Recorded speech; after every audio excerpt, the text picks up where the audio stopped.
Okay, so just introducing this idea of reactive core. And what that means is core in the sense of a core set, so all the way around, not just the front. We have muscles that wrap all the way around us and they create like a radial compression and expansion when we're breathing. And they also create like twisting and bending forward and side bending, and there's a whole array of movements. What we see though is those guys will pre-fire before you load up your extremities. So maybe your shoulder or your hand, or you're about to kick something. There's a pre-firing that goes on. It's not to say that you can't compensate around that, and you could hide a lot of that with strength and rigidity and just brute force.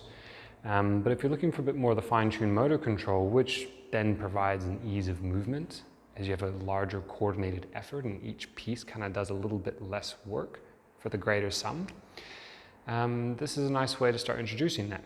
And you can take this principle to any exercise.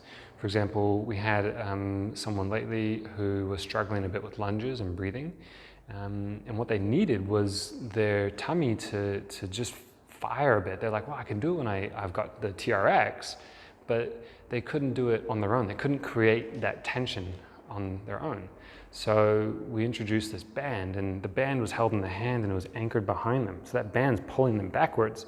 They have to resist it, which creates a sense of stability.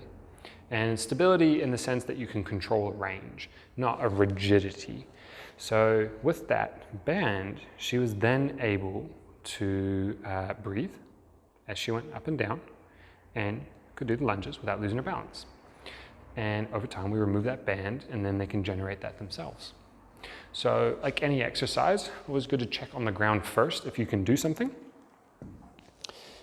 Just because the ground requires less postural stability and a nice entry point of safety. So you could do any number of things. You could lift a leg up for a straight leg raise. I'm a little bit tight, got some DOMs from some kettlebell swings, but will some core stability help my situation? So if I grab the kettlebell, I'm gonna go around to my other side, 8 kilos, hold that, and my core switches on a little bit. So now I could check my left or right leg. If I come up, not a big difference. Here, not significant, maybe a little bit better. Yeah, so more with the kettlebell holding up.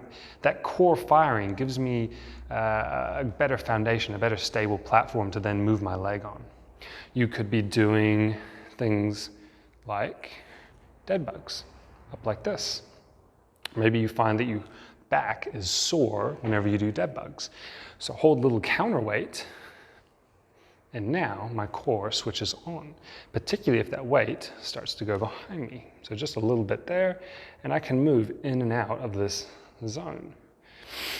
Breathing, and now my tummy is kicking in a lot more. So I'm working it, and then what I'm trying to look at is, can I improve my straight leg raise to be a little bit better than it was to start with? Just by nature of doing the straight leg raise a few times, it's going to get better as well, but this should help speed the process up a little bit. Okay, I'm starting to shake a little bit, so I'm getting unstable. That's a symptom of instability, right? Not necessarily fatigue, but instability, shaking. So now if I come back to my straight leg raise, right leg not so much, left leg much better. So I know that my left leg has a bit of a reactive core issue.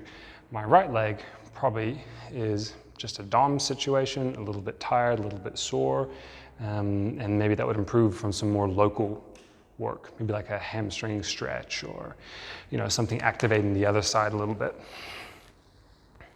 So can use it quite nicely.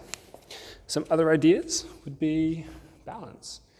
Let's say I balance like this and I start falling this way. I can't control it on my own, so I can have a counterweight on the other side to drag me back this way.